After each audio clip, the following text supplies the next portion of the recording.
கர்த்தருக்கு கொடுப்பவன், கர்த்தருக்கு கொடுக்காதவன். இந்த தலைப்பில் நாம் செய்தியை தியானிக்க போகிறோம். எபிரெயர் 7வது அதிகாரம் 4வது வசனம். இவன் எவ்வளவு பெரியவனாய் இருக்கிறான் பாருங்கள். இவன் எவ்வளவு பெரியவனாய் இருக்கிறான் என்று பாருங்கள். கோத்திர தலைவனாகிய ஆபிரகாம், கோத்திர தலைவனாகிய ஆபிரகாம் முதலாய் கொள்ளையிடப்பட்ட பொருட்களில் இவனுக்கு தசமபாகம் கொடுத்தான். கொள்ளையிடப்பட்ட பொருட்களில் இவனுக்கு தசமபாகம் கொடுத்தான். ஆபிரகாமை குறித்து வேதம் சொல்லுகிறது, தனக்குரியவைகளில் தான் பெற்றுக்கொண்டவைகளில் கர்த்தருக்கு தசமபாகம் கொடுக்கிறவனா இருந்தான் என்று. அல்லேலூயா, அல்லேலூயா. நம்முடைய வாழ்க்கையிலையும் நாம் ஆபிரகாமை போல தேவனை விசுவாசிக்கிறவங்களாக இருக்கிறோம், தேவனை பின்பற்றுகிறவங்களாக இருக்கிறோம், தேவனை ஆராதிக்கிறவங்களாக இருக்கணும். தேவன் நமக்கு தருகிற எல்லாவற்றிலையும் நாம் கர்த்தருக்கு கொடுக்கிறவங்களா இருக்க வேண்டும். நாம் கர்த்தருக்கு கொடுக்கிறவங்களா இருக்க வேண்டும். இந்த கொடுக்கிற காரியத்தை குறித்து நிறைய மக்கள் சாதாரணமாக நினைக்கிறாங்க. கொடுத்தாலும் கொடுக்கலாம், கொடுக்காம இருந்தாலும் இருக்கலாம் அப்படின்னு நினைக்கிறாங்க. நம்ம கொடுத்தலுக்கும் நம்முடைய வாழ்க்கைக்கும் நிறைய சம்பந்தம் இருக்கிறது. நம்ம கொடுக்கிறவங்களாக இருந்தால் நம்முடைய வாழ்க்கை எப்படி இருக்கும்? நாம் கொடுக்காதவங்களாக இருந்தால் நம்முடைய வாழ்க்கை, நம்முடைய குடும்பம், நம்முடைய பிள்ளைகள், நம்முடைய காரியங்கள் எப்படி இருக்கும் என்பதைத்தான் இன்றைக்கு உங்களுக்கு நான் வேதாகமத்திலிருந்து காண்பித்து கொடுக்க போகிறேன். 2 பேர், ஒருவர் கொடுக்கிறவர், இன்னொருவர் கொடுக்காதவர். கொடுக்கிறவர் யார் அப்படின்னா ஆபிரகாம், கொடுக்காதவர் யார் அப்படின்னா லோத்து. கொடுக்காதவர் யார்? லோத்து. வாசித்து பாருங்களேன். ஆதியாகமம் புஸ்தகம் 12வது அதிகாரம் 5வது வசனம்.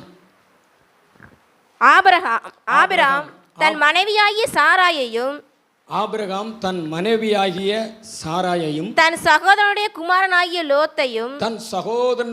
குமாரனாகிய லோத்தையும், தாங்கள் சம்பாதித்திருந்த தங்கள் சம்பத்து எல்லாவற்றையும், ஆரானிலே சவதரித்த ஜனங்களையும் கூட்டிக் கொண்டு அவர்கள் கானான் தேசத்துக்கு புறப்பட்டு போய் கானான் தேசத்தில் சேர்ந்தார்கள். நல்லா கவனிங்க. ஆபிரகாம் கூட அவருடைய சகோதரன் மகன் லோத்துவும் கானானுக்கு புறப்பட்டு போகிறார். ஆரான் ஊரில் ஆபிரகாம் இருக்கும் பொழுது தேவன் அழைக்கிறார். உன் இனத்தையும் உன் தேசத்தையும் உன் வீட்டையும் விட்டுவிட்டு நான் காண்பிக்கிற தேசத்துக்கு போன ஆண்டவர் சொன்ன உடனே அவர் கிளம்புகிறார். அப்போ அவருடைய சகோதரன் மகன், அவர் உடன் பிறந்த சகோதரன் மகன் லோத்து, அவர் சின்ன பையனாக இருக்கிறாரு. அவரை விட்டுட்டு போக மனசில் அவரையும் கூட கூட்டிகிட்டு வராரு. அவரும் ஆபிரகாம் கூட சேர்ந்து வராரு. வந்து கானானுக்கு வந்துட்டாங்க. இங்கே என்ன நடக்கிறது? ஆதியாகமம் 13:5-6 வாசிங்க. ஆபிரகாமுடனே வந்த லோத்துக்கும் ஆடு மாடுகளும் கூடாரங்களும் இருந்தன. ஆபிரகாம் கூட வந்த லோத்துக்கும் என்ன வந்துருச்சு சொல்லுங்க? ஆபிரகாம் கூட வந்த லோத்துக்கும் என்ன வந்துருச்சு சொல்லுங்க சத்தமா? ஆசீர்வாதம் வந்துருச்சு. இந்த மணமகளோடு போனால் கூட போகிறவர்களுக்கும் அவங்களுக்கு கிடைக்கிறதெல்லாம் என்ன செய்யும்? கிடைக்கும். நான் சிறு வயதில் எங்கள் கிராமத்தில் நான் பார்த்துருக்குறேன். இப்போ அப்படிப்பட்ட பழக்கம் இல்லை. அப்போ அப்படிப்பட்ட ஒரு பழக்கம் இருந்தது. புதுமண தம்பதிகளை ஊர்வலம் கூட்டிகிட்டு போவாங்க. ஊரையே சுற்ற வைப்பாங்க. எல்லா தெரு வழியும் போவாங்க. அங்கே கோயில் இருக்கும் பொழுது அங்கே கும்பிடுவாங்க. பிற மறுபடியும் கூட்டிகிட்டு வந்து வீட்டுக்கு கூட்டிகிட்டு போவாங்க. கொடையெல்லாம் பிடிச்சி கூட்டிகிட்டு போவாங்க. முன்னாடி ஊர் மக்கள் நிறைய பேர் இருப்பாங்க. வீட்டு வாசல்களில் நின்று மக்கள் வேடிக்கை பார்ப்பாங்க மணமகன் மணமகளை. அப்போ ஒரு காரியம் நடக்கும். இந்த மணமகளுக்கு பிடிச்ச ஆட்கள் கலர் இருக்குது பார்த்தீங்களா, சோடா கலர், அந்த கலரு அல்லது டொரினோ இந்த மாதிரி கூல்ட்ரிங்க்ஸுகளை அந்த நேரத்தில் உடைச்சி மணமகன் கையில் கொடுப்பாங்க, மணமகள் கையில் கொடுப்பாங்க. உடனே அவங்களும் வாங்குவாங்க, கொஞ்சம் குடிப்பாங்க, பக்கத்தில் இருக்கிற ஆள்கிட்ட கொடுப்பாங்க. மணமகன் வயிறு நிரம்புதோ இல்லையோ, மணமகள் வயிறு நிரம்புதோ இல்லையோ, ஆனால் கூட போகிற ஆட்களோட வயிறு என்ன செஞ்சிடும், நிரம்பிடும். அதே மாதிரி தான் ஆபிரகாம் எப்படி ஆசீர்வதிக்கப்பட்டாரோ அதே போல லோத்துவும் ஆசீர்வதிக்கப்பட்டார். தேவன் ஆபிரகாம் நிமித்தம் லோத்துவையும் ஆசீர்வதிச்சார். ஆனால் ஆபிரகாம் கர்த்தருக்கு கொடுத்தது மாதிரி லோத்து கொடுக்கல. நீங்கள் லோத்துவை குறித்து வேதத்தில் குறிப்பிடப்பட்டிருக்கிற பகுதிகளை நீங்கள் படித்து பாருங்களேன். அவர் எங்கேயுமே கர்த்தருக்கு தசமபாகம் கொடுத்ததையோ காணிக்க கொடுத்ததையோ ஆடுகளையோ மாடுகளையோ பலி செலுத்தினதை நீங்கள் பார்க்க முடியாது. ஆசீர்வதிக்கப்பட மட்டும்தான் செய்தார், வாங்குகிறவராக மட்டும்தான் இருந்தார். ஆனால் கர்த்தருக்கு கொடுக்கக்கூடிய மனமுள்ள மனிதனாக அவர் இல்லை. ஆனால் ஆபிரகாம் அப்படி அல்ல. ஆபிரகாம் கர்த்தரிடத்தில் வாங்குகிறவராக இருந்தார், கர்த்தருக்கு கொடுக்கிறவராகவும் இருந்தார். நாம் ஆபிரகாமை போல கொடுக்கிறவங்களாக இருக்க வேண்டும், கொடுக்கிறவங்களாக மாற வேண்டும். அல்லேலூயா, அல்லேலூயா. பக்கத்தில் இருக்கிறவங்கள பார்த்து சொல்லுங்களேன், கொடுக்கிறவங்களாக மாறுங்க.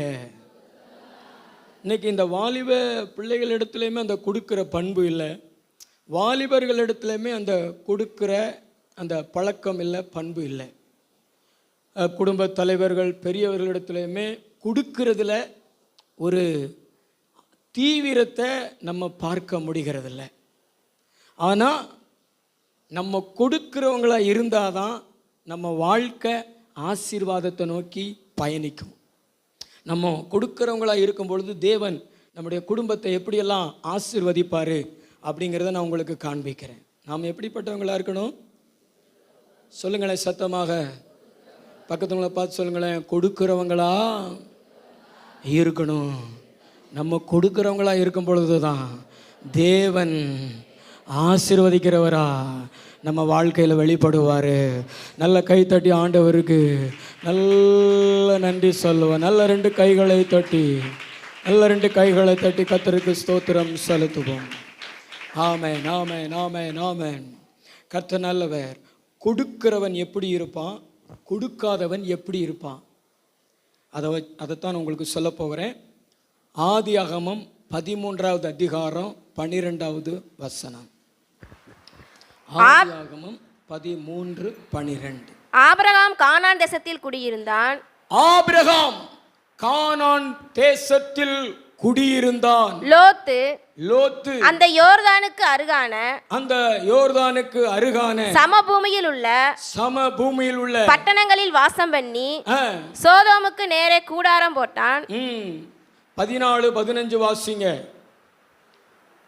ரா காலத்திலே அவனும் அவன் வேலைக்காரரும் பிரிந்து பவுஞ்சுகளாய் அவர்கள் மேல் விழுந்து. ஆதியாகமம் 13:14-15. லோத்து ஆபிரகாமை விட்டு பிரிந்த பின்பு கர்த்தர் ஆபிரகாமை நோக்கி உன் கண்களை ஏறெடுத்து நீ இருக்கிற இடத்திலிருந்து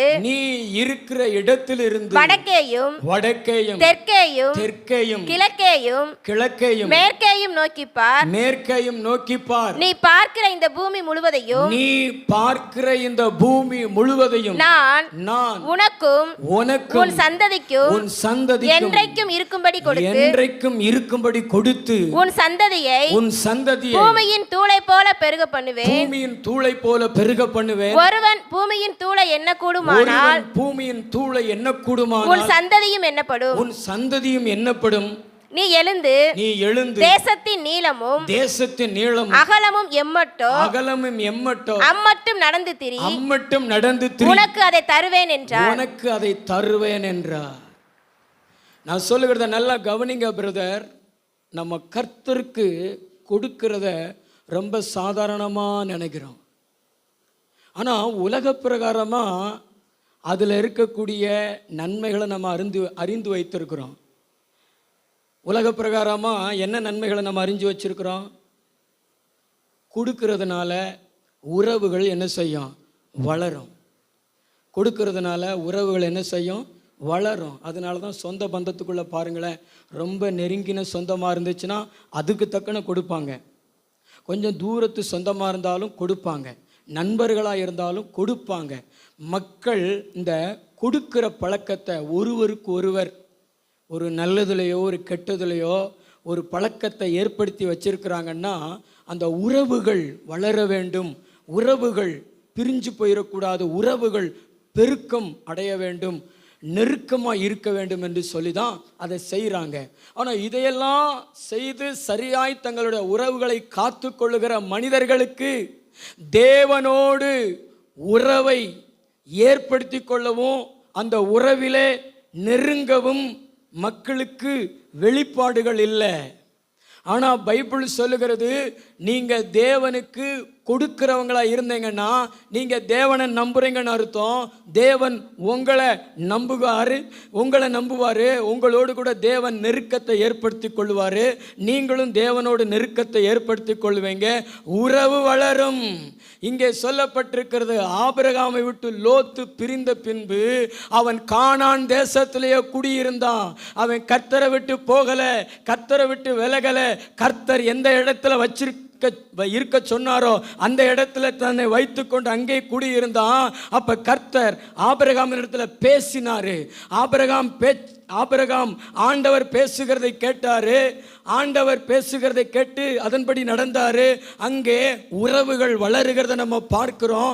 தேவன் கொடுக்கிற ஆசீர்வாதத்தை ஆபிரகாம் பெற்றுக்கொள்கிறவராக, ஆபிரகாம் ஆண்டவருடைய சமூகத்தில் நடக்கிறவராக, ஆண்டவருடைய சமூகத்தில் இருக்கிறவராக, கர்த்தரை ஆராதிக்கிறவராக அங்கே பார்க்க முடிகிறது.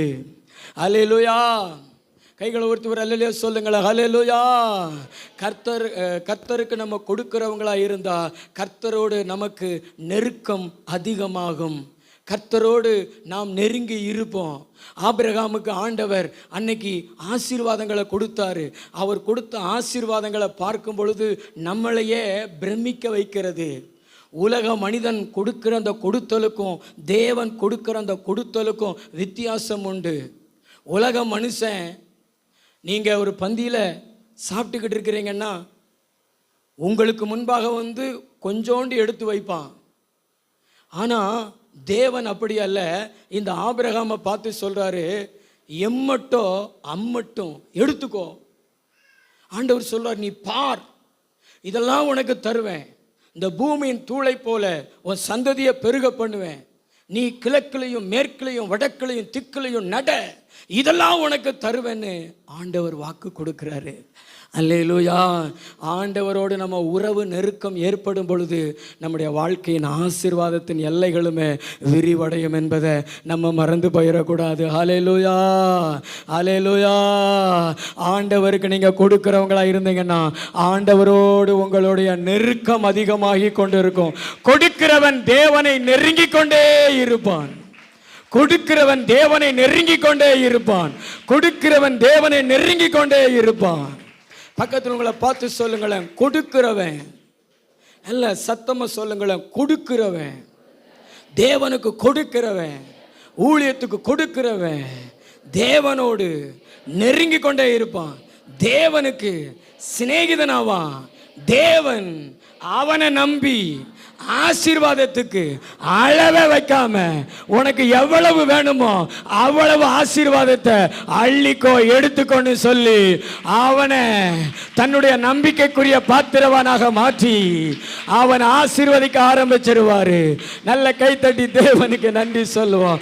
அதனாலதான் வேதம் சொல்லுகிறது, நீங்க தேவனுக்கு கொடுக்கிறவங்களா மாறுங்க. நீங்க தேவனுக்கு கொடுக்கிறவங்களா மாறும் பொழுது உறவு மேம்படும், உறவு வளரும். தேவனிடத்துல நீங்க இன்னும் நெருங்குவீங்க, தேவனிடத்துல இன்னும் நீங்க நெருங்குவீங்க. ஹல்லேலூயா.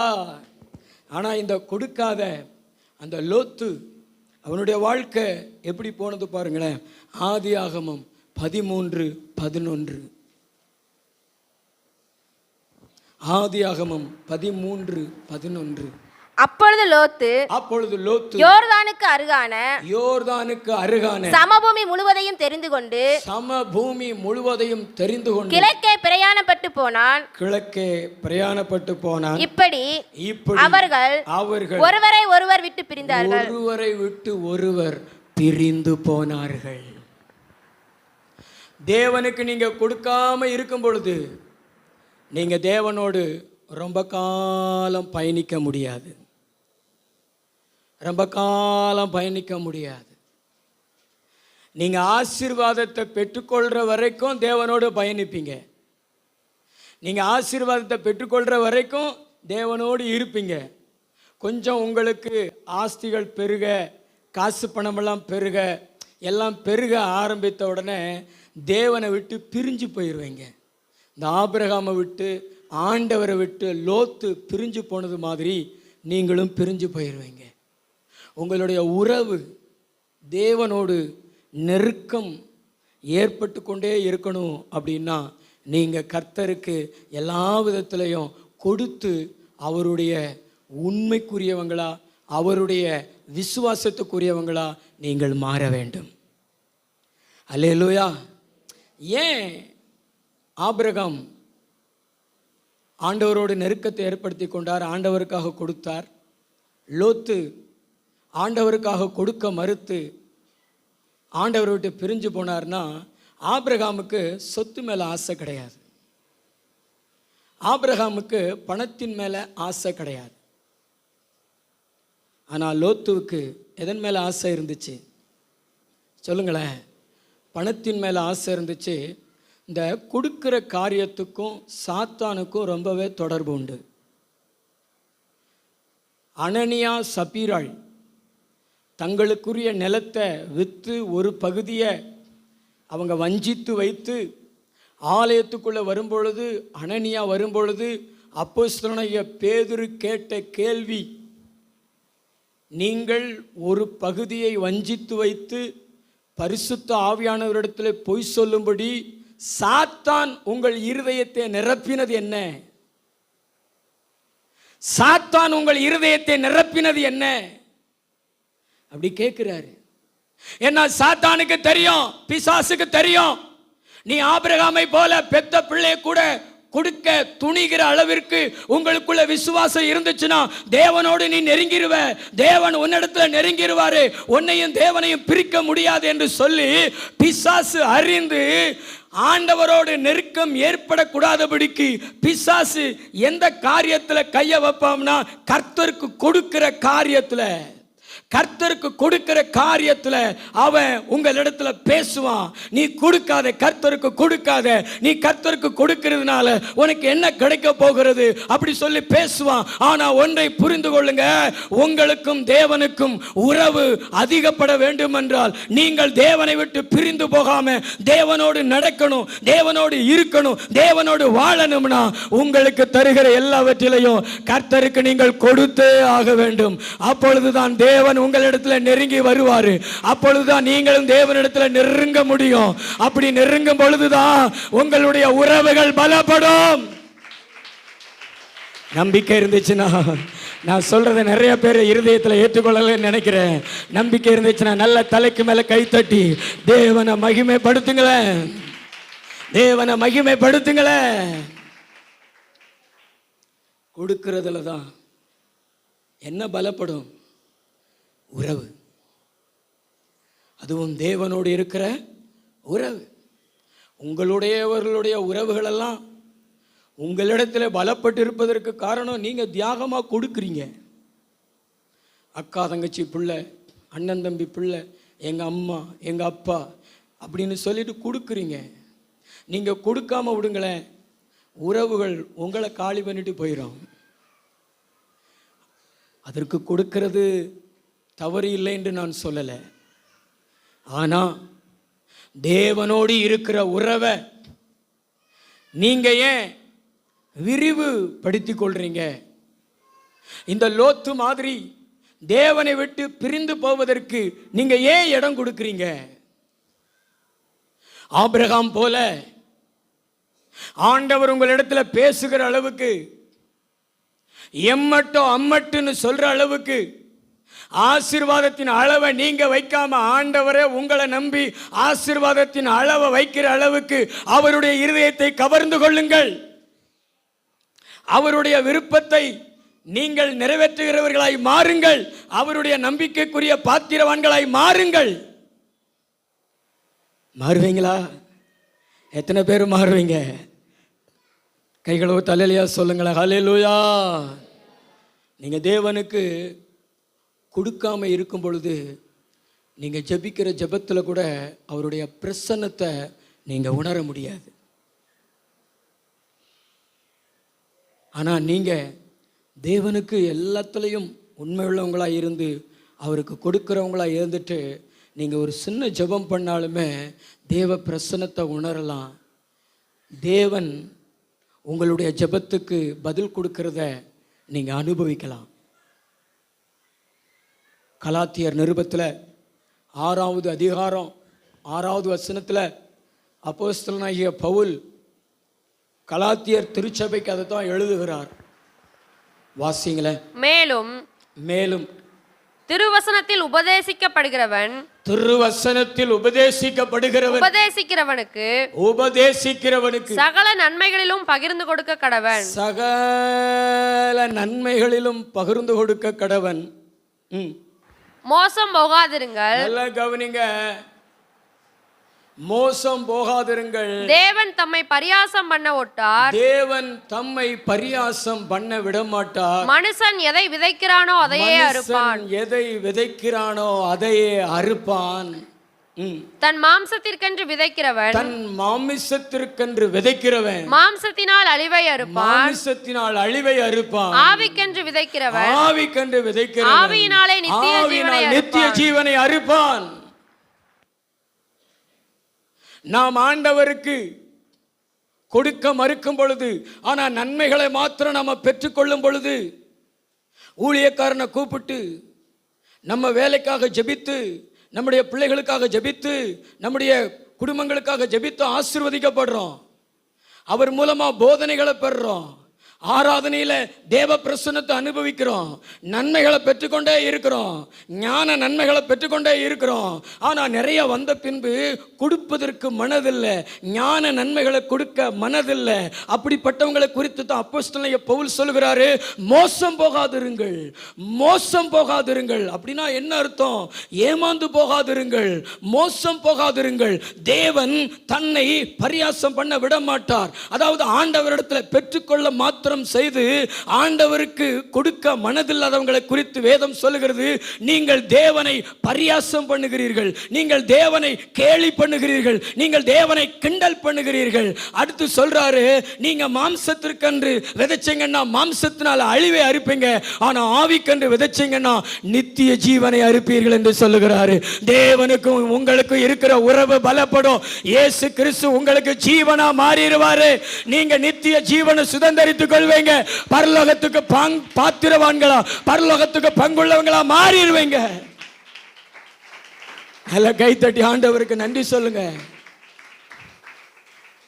ஞான நன்மைகளை பெற்றுக்கொள்கிற நீங்க, போதனைகளை பெற்றுக்கொள்கிற நீங்க, ஆராதனை ஜெபத்தின் மூலமா ஆசீர்வதிக்கப்படுகிற நீங்க, உங்க வாழ்க்கையில நன்மையை பெற்றுக்கொள்கிற நீங்கள் லோத்து மாறி பெற்றுக்கொள்கிறவர்களாய் மாத்திரம் இருந்தால் நீங்கள் தேவனை பரியாசம் பண்ணுகிறீர்கள். ஆனால் தேவன் உங்களுக்கு கொடுத்தவைகளில் நீங்கள் கொடுத்து உண்மை உள்ளவங்களாக இருந்தீங்கன்னா நீங்கள் பரியாசம் பண்ணலை, தேவனுக்கு சிநேகிதனாக மாறுறீங்க, தேவனுக்கு பிரியமுள்ளவங்களாக மாறுறீங்க, தேவனை கனப்படுத்துறீங்க, தேவனை மகிமைப்படுத்துறீங்க, தேவனுக்கு நன்றி சொல்றீங்க. ஆண்டவர் உங்களுக்கு நித்திய ஜீவனை அறுக்கும்படி தேவன் கிருபை செய்வார். ஆவி கன்று விதைக்கிறவன் ஆவினாலே நித்திய ஜீவனை அறுப்பா. இந்த ஊழியம் உங்களுக்கு ஆசீர்வாதமாக இருக்கும், ஜெபம் உங்களுக்கு ஆசீர்வாதமாக இருக்கும், வேதவசனம் உங்களுக்கு ஆசீர்வாதமாக இருக்கும். ஆனா நம்மெல்லாம் எதுல அழிவு வருதோ அதுல தான் அதிகமாக விதைப்போம். நம்ம மாமிசத்துக்கு தான் அதிகமாக விதைப்போம். அப்படித்தானே? இன்னைக்கெல்லாம் கையில் செல்போன் வந்துருச்சு, கையில் செல்போன் வந்துருச்சு. செல்போன் வாங்கிட்டா சிம் கார்டு போடணும். சிம் கார்டு போடணும்னா அதுக்கு பணம் கொடுத்து வாங்கணும். அடுத்த மாதம் ரீசார்ஜ் பண்ணணும். எவ்வளோ ரூபா? எவ்வளோ ரூபா பிரதர்? மாதம் 300 ரூபா அல்லது 350 ரூபா. அப்படின்னா தான் நெட்டு வரும், அப்படின்னா தான் அன்லிமிட்டெட் கால் பேசலாம். ஒவ்வொரு ஃபோனுக்கும் 28 நாள் முடிகிறதுக்குள்ளேயே உங்கள் கணக்கு முடிஞ்சிருச்சுன்னு உங்களுக்கு சிக்னல் வந்துடும். உடனே பதறி போய் ஓடி போய் நெட்டை போட்டு. ஆனால் கர்த்தருக்கு நீ அந்த மாதிரி கொடுக்குறியா? அழிஞ்சு போகிறதுக்கு விதைக்கிற நீ 12 மணி வரைக்கும் போர்வையை பொத்திக்கிட்டு போர்வைக்குள்ள ஒளிஞ்சு செல்போனை இழுத்துக்கிட்டு இருக்கிற நீ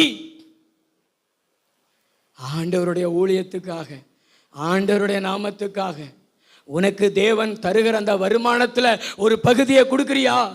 10ல் ஒரு பாகத்தை கொடுக்குறியா? ஆண்டவரை கனம் பண்றியா? ஆண்டவரை மகிமைப்படுத்துறியா? நீங்க கணக்கு போட்டு பாருங்களேன். அழிவை கொண்டு வருகிற அத்தனை காரியத்துக்கும் அள்ளி விதைப்பீங்க. ஆனால் ஜீவனை கொண்டு வருகிற, நன்மையை கொண்டு வருகிற, பரலோகத்துக்குள்ள நம்மளை கொண்டு போய் சேர்க்கிற காரியங்களுக்கு மாத்திரம் நம்ம கொஞ்சோண்டு கொடுப்போம். இப்படிப்பட்ட மக்கள் தான் தேவனை பரியாசம் பண்ணுகிற கூட்டங்கள். இன்னைக்கு உங்களை பார்த்து சொல்கிறாரு, உறவை இழக்காத, உறவை வளரு அப்படி சொல்கிறாரு.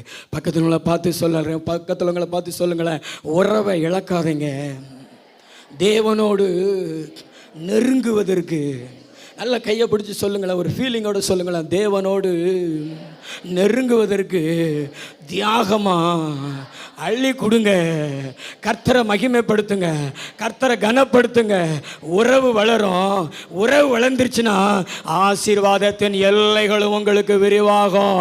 எம்மட்டோ அம்மட்டு கர்த்தர் உங்களை பார்த்து சொல்லுவாரு, நீ இந்த தேசம் முழுவதும் நடந்து திரி, நீ எவ்வளவு தூரம் நடக்கிறியோ அவ்வளவு உனக்கு தருவேன். நல்ல கை தட்டி ஆண்டவருக்கு நன்றி சொல்லுங்களேன். ஜவுளி கடைக்குள்ள கொண்டு போய் உங்களை நிறுத்திட்டு உங்களுக்கு என்ன வேணுனாலும் எடுத்துக்கோங்க அண்ணா, எப்படி எடுப்பீங்க? சொல்லுங்களேன் சொல்லுங்களேன். அப்பா கையெல்லாம் அன்லிமிட்டடாக என்ன செஞ்சிடும்? மாறிடும். அப்படியே அள்ளி கொண்டு வருவேங்க. நம்ம ஆண்டவர் அப்படி தான் சொல்கிறார். ஆசீர்வாதத்தில் எம்மட்டோ அம்மட்டு. இந்த கைகள் கர்த்தருக்கு கொடுக்குற கைகளாக இருந்தால் எம்மட்டோ அம்மட்டு. நீ பார், அதை முழுவதும் தருவேன். ஆண்டவர் ஆபிரகாமை எவ்வளவு நம்புகிறார் பாருங்களேன். ஆபிரகாம் மேலே அவருக்கு எவ்வளவு பிரியம் பாருங்களேன், எவ்வளவு அன்பு பாருங்களேன். ஏன்னா ஆபிரகாமும் ஆண்டவர் மேலே அவ்வளவு அன்பு, அவ்வளவு பிரியம். உறவை வளர்த்து கொள்ளுங்கள். முதல் பாயிண்ட், தேவனிடம் நெருங்கி கொண்டே இருப்போம். பக்கத்துல பார்த்து சொல்லுங்களேன், நம்ம தேவனுக்கு கொடுக்க கொடுக்க தேவன் நம்மளை நெருங்கி கொண்டே இருப்பார். நாம் தேவனோடு நெருங்கி கொண்டே இருப்போம். சில உறவினர்கள் ஊரில் இருந்து வருகிறார்களா என்பதை அறிந்து கொள்வதற்காக ஃபோன் போடுவோம். பார்த்தீங்களா? எங்கே வந்துக்கிட்டு இருக்கீங்க? விருதுநகர் வந்துட்டேன். கொஞ்சம் நேரம் கழிச்சு எங்கே வந்துக்கிட்டு இருக்கீங்க? சாத்தூர் வந்துட்டேன். இன்னும் கொஞ்சம் நேரம் கழிச்சு எங்கே வந்துக்கிட்டு இருக்கேங்க? தாயல்பட்டிக்கு வந்துட்டேன். அந்த நெருக்கம் அதே மாதிரி தான். கொடுக்குறவங்க வாழ்க்கையில் தேவன் ரொம்ப தூரமாக இருந்தவர் நெருங்கி இருப்பார், நெருங்கி இருப்பார், நெருங்கி இருப்பார். கடைசியில் சொல்லுவார், நான் உன் கூட தான் இருக்கிறேன், நான் உன்னோடு தான் இருக்கிறேன், நான் உன்னோடு இருந்து நான் செய்யும் காரியம் பயங்கரமாக இருக்கும் என்று. ஹல்லேலூயா, ஹல்லேலூயா. இன்னொரு ரகசியத்தை சொல்கிறேன். தேவன் தம்பி, தேவன் உங்களை நெருங்க நெருங்க நெருங்க சாத்தான் தூரமாக போய்க்கொண்டே இருப்பான். தேவன் இருக்கிற இடத்துல பிசாசுக்கு, மரணத்துக்கு, பாவத்திற்கு இடம் இருக்காது. அது தூரமாக போய்கிட்டே இருக்கும். கடைசியில் இருக்கிறவங்க கவனிங்களேன், பிரசங்கம் இங்கே நடக்குது, அங்கே பார்த்துக்கிட்டு இருக்கீங்க. ஒரு அல்லேலூயா சொல்லுங்களேன். அல்லேலூயா. 10 பைசா கூட கர்த்தருக்கு கொடுக்கறது கிடையாது.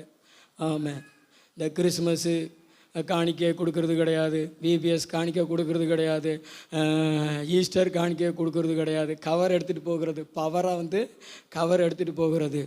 இப்படிப்பட்ட கோஷ்டிகளெல்லாம் எப்படிப்பட்ட கோஷ்டிகள்னால் மோசம் போகிற கோஷ்டிகள், தேவனை பரியாசம் பண்ணுகிறவர்கள், மாமிசத்திற்கு விதைக்கிறவங்க, ஆனால் ஆவிக்கன்று விதைக்க மறுக்கிறவங்க. நம்ம அப்படி இருக்கக்கூடாது. லோத்து கூட பிறந்தவங்களாக இருக்கக்கூடாது. லோத்துவின் சகோதரிகளாக இருக்கக்கூடாது. லோத்துவின் சகோதரர்களாக இருக்கக்கூடாது. ஆபிரகாமை போல பெத்த பிள்ளைய கூட ஆண்டவருக்காக பலி செலுத்தி நான் உமக்கு பயப்படுகிறவன், நான் உம்மை நம்புகிறவன் என்று சொல்லி ஆண்டவரை மகிமைப்படுத்துகிறவங்களாக இருக்கணும். அல்லேலூயா. நம்ம எல்லைகளின் ஆசீர்வாதம் விரிவாகும். நல்ல 2 கைகளை தட்டி கர்த்தருக்கு ஸ்தோத்திரம் செலுத்துவீங்களா? ஆமே, நல்ல 2 கையை தட்டி ஆண்டவருக்கு நன்றி சொல்லுவோம். ஆமே. 2வது ஒரு காரியத்தை நம்ம வாசிக்கலாம். ஆதியாகமம் புஸ்தகம் 19வது அதிகாரம் 26வது வசனம். அவன் மனைவியோ பின்னிட்டு பார்த்து உப்புத்தூண் ஆனாள். பின்னிட்டு பார்த்து உப்புத்தூண் ஆனாள். யாருடைய மனைவி? லோத்துவனுடைய மனைவி. ஒரு குடும்ப தலைவன் ஒரு குடும்பத்துக்கு ஆசீர்வாதமாக இருக்கணும். ஒரு குடும்பம் ஆசீர்வதிக்கப்பட்ட குடும்பமாக இருக்கணும்.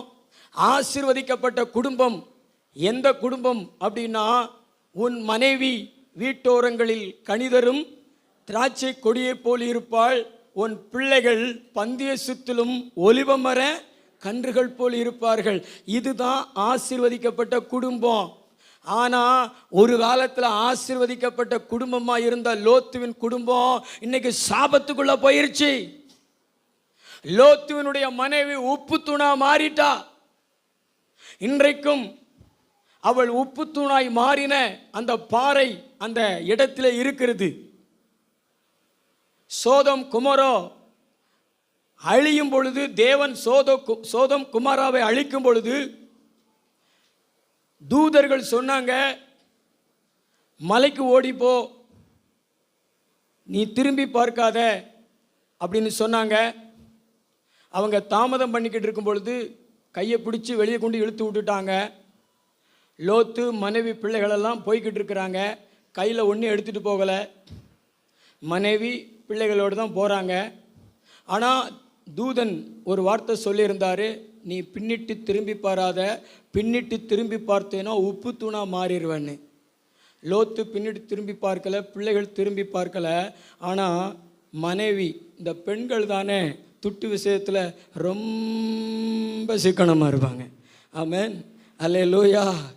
அதுவே அவளுக்கு ஆபத்தாக மாறி போயிடுச்சு. அவள் போய் கொண்டு இருக்கும் பொழுது இப்படி திரும்பி பார்த்தா, ஏன்னா அங்கே சொத்து சுகமெல்லாம் இருக்குது, ஆடு மாடுகள்லாம் இருக்குது, அதெல்லாம் என்னாச்சோ அப்படின்னு திரும்பி பார்த்தா உப்பு தூணாக மாறிட்டா. அதாவது தேவனுக்கு கொடுக்காதவன் தன் குடும்பத்துக்கு ஆசீர்வாதத்துக்கு காரணமாக இருக்க மாட்டான், குடும்பத்தின் சாபத்துக்கு தான் காரணமாக இருப்பான். அல்லேலூயா. இன்னொரு வசனத்தை வாசித்து பாருங்களேன். 19:31. அப்பொழுது மூத்தவள் இளையவளை பார்த்து, நம்முடைய தகப்பன் முதிர் வயதானார், பூமி எங்கும் நடக்கிற முறைமையின்படியே நம்மோட சேர பூமியிலே ஒரு புருஷனும் இல்லை. போதும். நான் சொல்றேன், நல்லா கவனிங்க. ஒரு அருவருப்பான ஒரு காரியம் லோத்துவினுடைய குடும்பத்தில் நடக்குது. நான் சொல்றதை நிமிர்ந்து பார்த்து கவனிங்க. உற்சாகமாக ஒரு அல்லேலூயா சொல்லுங்களேன். தேவனுக்கு நம்ம கொடுக்கிறது எவ்வளவு முக்கியம். கொடுக்கிறவனுடைய குடும்பத்துக்கு குடும்ப தலைவனை, குடும்ப தலைவியை, பிள்ளைகளை ஆசீர்வாதமாக தேவன் மாற்றுவார். ஆபிரகாமினுடைய குடும்பத்தை அப்படி ஆசீர்வதிச்சாரு. ஆனால் லோத்துவினுடைய குடும்பம் சாபத்துக்குள்ளே போனது. மனைவி ஒரு பக்கம் உப்பு தூணா மாறிட்டா. இப்பொழுது ஒரு மலையில குடியிருக்கிறாங்க. லோத்துவுக்கு 2 பெண் பிள்ளைகள். இந்த 2 பெண் பிள்ளைகளுக்குள்ள ஒரு நூதனமான தவறான ஆலோசனை வருகிறது. ஊர் உலகத்தில் நம்ம திருமணம் செய்து கொள்றதுக்கு வேற புருஷன் இல்லை. இந்த வாலிப பிள்ளைகளுக்குள்ள அப்படித்த எண்ணம் தான் வரும். வாலிபர்களுக்குள்ள அப்படிப்பட்ட எண்ணம் தான் வரும். ஊர் உலகத்தில் திருமணம் செய்து கொள்றதுக்கு மாப்பிள்ளையே இல்லையா, மாப்பிள்ளையே வராதான். அதனால இவனை லவ் பண்ணு, இவனை காதலி, அப்படிப்பட்ட ஒரு குறுக்கு வழிகளை போயிடுவாங்க. அல்லேலூயா. ஆண்டவர் ஒவ்வொருத்தனுக்கும் ஒவ்வொரு துணையை உருவாக்கி வச்சிருக்கிறாரு. பக்கத்துவங்களை பார்த்து சொல்லுங்களேன், உங்கள் பிள்ளைகளுக்கு ஒரு வாழ்க்கை துணையை வச்சிருக்கிறாரு. அது மாதிரி வாலிப பிள்ளைகள் அவங்க ஒவ்வொருத்தரும் உங்களை பார்த்து சொல்லுங்களேன், உங்களுக்காக ஆண்டவர் ஒரு துணையை வச்சிருக்கிறாரு. நீங்கள் பிறக்கும் பொழுது அல்லது நீங்கள் பிறக்கிறதுக்கு முன்னாடியே உங்களுக்குரிய வாழ்க்கை துணை உலகத்துக்கு வந்துருச்சு. கண்ணில் தெரியலை. பூனை கண்ணை மூடிக்கிட்டு உலகம் இருட்டா இருக்குன்னா இருட்டா? பூனை கண்ணை மூடிட்டு உலகம் இருட்டா இருக்குன்னா இருட்டா? இல்லை இல்லை.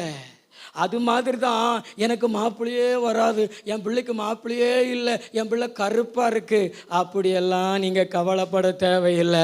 நம்ம ஆண்டவர் படைத்த தேவன் ஆதாமுக்கு ஒரு ஏவாளை எப்படி உருவாக்கி கொடுத்தாரோ அதே மாதிரி உங்களுடைய பிள்ளைகளுக்கு வாழ்க்கை துணையை வச்சிருப்பாரு, காண்பித்து கொடுப்பாரு, நேர் வழியாக நடத்தி கொண்டு போவார்.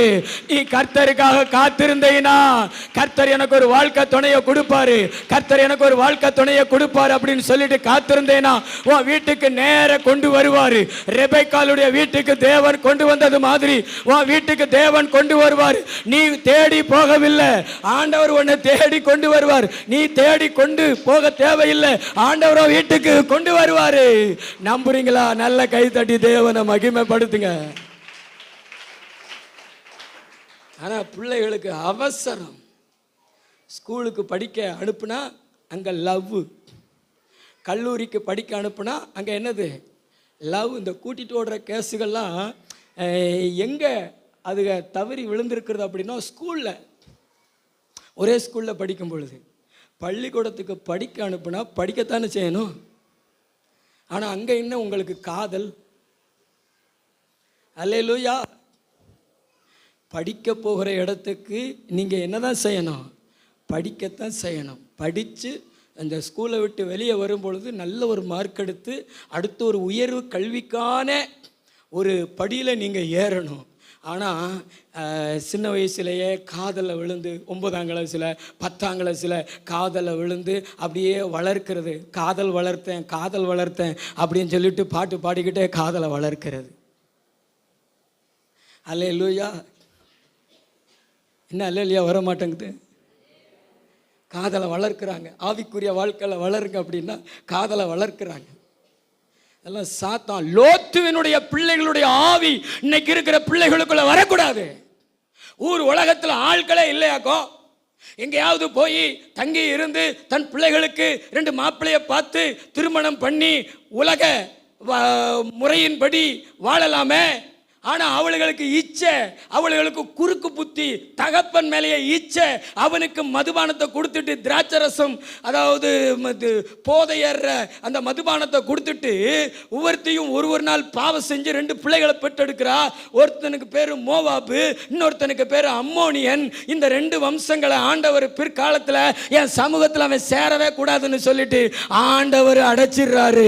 ஆண்டவருடைய வார்த்தை சொல்லுகிறது, ஆண்டவருக்கு கொடுக்காதவன் பிள்ளைகளுக்கு ஆசீர்வாதமா இருக்க மாட்டான், மனைவிக்கு ஆசீர்வாதமா இருக்க மாட்டான், குடும்பத்துக்கு ஆசீர்வாதமா இருக்க மாட்டான். ஆனா ஆண்டவருடைய நாமத்துக்கு மகிமைக்காக கொடுக்கிற மனுஷன் பிள்ளைகளுக்கு ஆசீர்வாதமா இருப்பான், மனைவிக்கு ஆசீர்வாதமா இருப்பான். அவன் சாபத்துக்கு காரணமா இருக்க மாட்டான். நான் சொல்றத நம்புனீங்கன்னா நல்ல தலைக்கு மேல கை தட்டி, ஆண்டவரே ஆபிரகாமை போல நாங்களும் கொடுக்கிறவங்களா இருக்கணும் ஆண்டவரே, நல்ல கை தட்டி கேளுங்களேன். அந்த சின்ன கொடுத்தல் தான் உங்கள் பிள்ளைகளுக்கு உங்களுக்கு ஆசீர்வாதமாக மாற்றுங்க. அந்த சின்ன கொடுத்தல், அந்த கொடுத்தல்ல உண்மை அது லோத்துட்ட இல்லை. அதனால அவனுடைய பிள்ளைகள் சாபத்துக்குள்ளே போனாங்க. மனைவி உப்புத்தூணா மாறிட்டா. குடும்பம் எப்படி போயிடுச்சு பாருங்களேன். அவனுக்கு சமாதானம் இருந்திருக்குமா? அவன் நிம்மதியாக இருந்திருப்பானா? அவன் உயிரோடு இருக்கிற வரைக்கும் ஒவ்வொரு நாளும் அழுதுகிட்டு இருப்பான். ஆண்டவரே, நான் உங்களை விட்டு பிரிஞ்சு வந்துட்டேனே, ஆண்டவரே, நான் உங்களை விட்டு இழந்துட்டு வந்துட்டேனேப்பா, உங்களை விட்டுட்டு வந்துட்டேனே, என்னுடைய சித்தப்பா ஆபிரகாமை நான் விட்டுட்டு வந்துட்டேனே அப்படின்னு அழுது கொண்டு இருந்திருப்பான். நம்ம வாழ்க்கையில் அப்படியெல்லாம் புலம்ப தேவையில்லை, அழ தேவையில்லை. இன்னைக்கு கர்த்தர் உனக்கு தருகிற பொருளாதாரத்தில் ஆண்டவருக்கு உண்மையாயிரு, கொடுத்து பழகு. நீ ஆபிரகாம் போல உன் பிள்ளைகளுக்கு ஆசீர்வாதமாக இருப்ப, உன் குடும்பத்துக்கு ஆசீர்வாதமாக இருப்ப. நல்ல கைத்தட்டி ஆண்டவருக்கு நன்றி சொல்லுங்களேன். நீங்கள் வேத வசனத்தின் மூலமாகவே அதை அறிந்து கொள்ளலாம். ஆதியாகமம் 22:16-17. நீ உன் புத்திரன் என்றும் உன் ஏக சுதன் என்றும் பாராமல். முன்னாடி இருக்கிற சிஸ்டர், நீங்க முன்னாடி கவனிக்கிறதே இல்லை. உங்களுக்கெல்லாம் பிள்ளைகள் தானா? பிள்ளைகளை மடியில் உட்கார வைங்க, வசனத்தை கவனிங்க. ஆண்டவருடைய வசனங்களை கேளுங்க. வாசிங்க. நீ உன் புத்திரன் என்றும் உன் ஏக சுதன் என்றும் பாராமல் அவனை ஒப்புக்கொடுத்து இந்த காரியத்தை செய்தபடியால் நான் உன்னை ஆசீர்வதிக்கவே உன் சந்ததியை வானத்து நட்சத்திரங்களைப் போலவும் கடற்கரை மணலைப் போலவும் பெருகவே பெருக பண்ணுவேன் என்றார். அல்லேலூயா. ஆபிரகாம் பாருங்களேன், கொடுக்கிறவன். பக்கத்துல பார்த்து சொல்லுங்களேன், பெத்த பிள்ளைய கூட, நல்ல கையை பிடிச்சி சொல்லுங்களேன், பெத்த பிள்ளைய கூட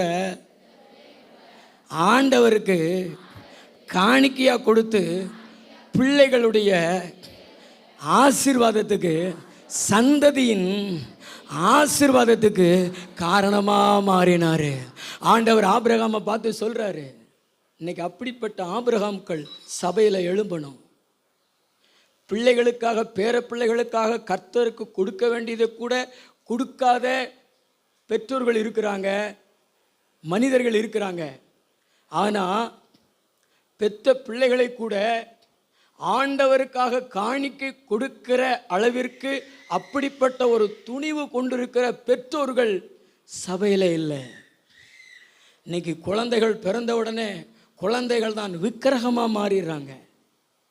சர்ச்சுக்குள்ளே வந்த உடனே குழந்தைகள் தான் அவங்களுக்கு மடியில் உட்கார வச்சுக்கிடுவாங்க.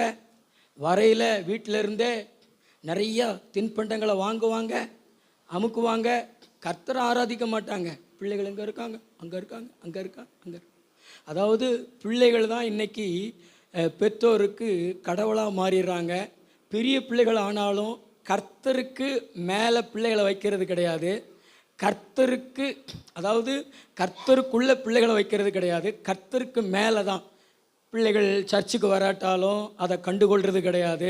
வாலிபர் கூட்டத்துக்கு வராட்டாலும் அதை கண்டுகொள்வது கிடையாது, கட்டாயப்படுத்துறது கிடையாது.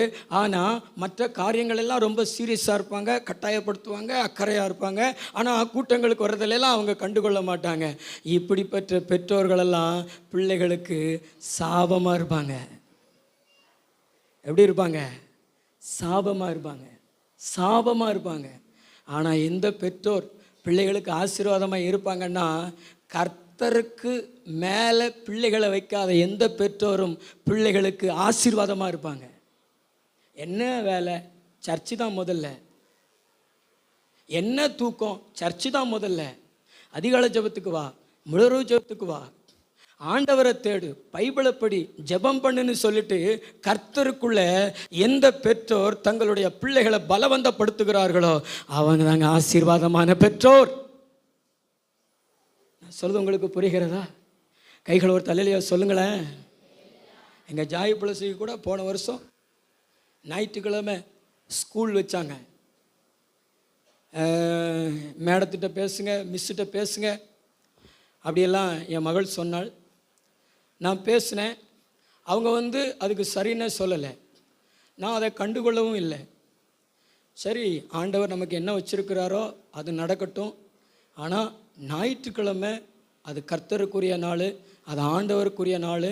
அதில் ஆண்டவரை தான் நம்ம மகிமைப்படுத்தணும்.